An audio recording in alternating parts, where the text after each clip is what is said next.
Okay, I've been really inspired by the apologies that the president has been making lately. He apologized to President Karzai of Afghanistan over the accidental burning of some Qurans by our military personnel.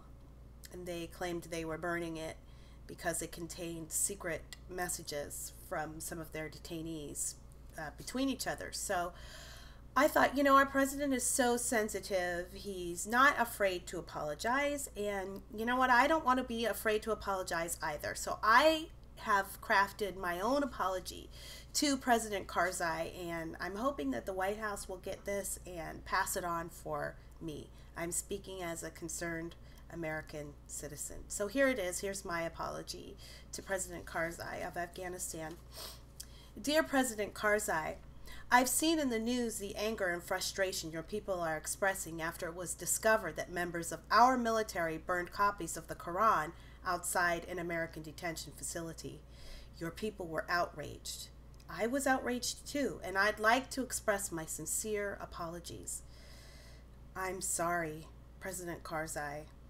I am sorry that your penchant for raising and harboring terrorist enemies of the United States has made it necessary for us to be in your crappy, corrupt, backwards country for as long as we've been there. I'm sorry that the politically correct Blame America First crowd has so infected our military operations that the rules of engagement make it impossible for us to just quickly level the bad guys there and get out. I'm sorry that you run a nation of men who would kill and have killed over the printed words on a page, but have no problem whatsoever with sewing a 12-year-old girl's vagina shut so she can't sin and beheading homosexuals.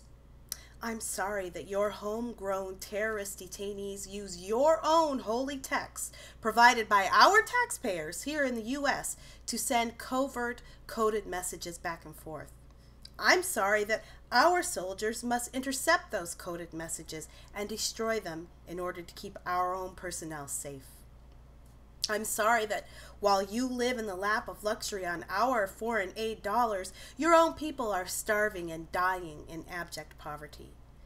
I'm sorry that your religion has left you completely incapable of seeing the irony in your feigned outrage at the burning of 4 Qurans while you imprison and even execute anyone in your country who has the audacity to go and get themselves gang raped or leave Islam for another faith.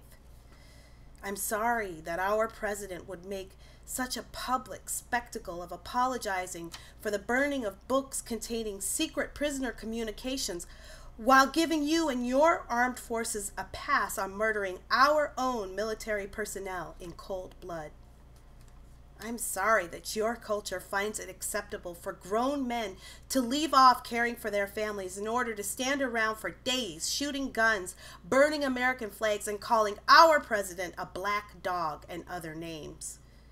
I'm sorry our president sees more value in apologizing to those men than in standing up for American interests and freedom.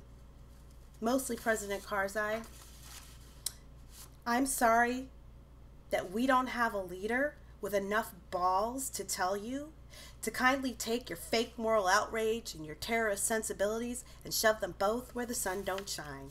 And I'm not talking about those caves you house the Taliban in. I'm sorry. I'm so sorry.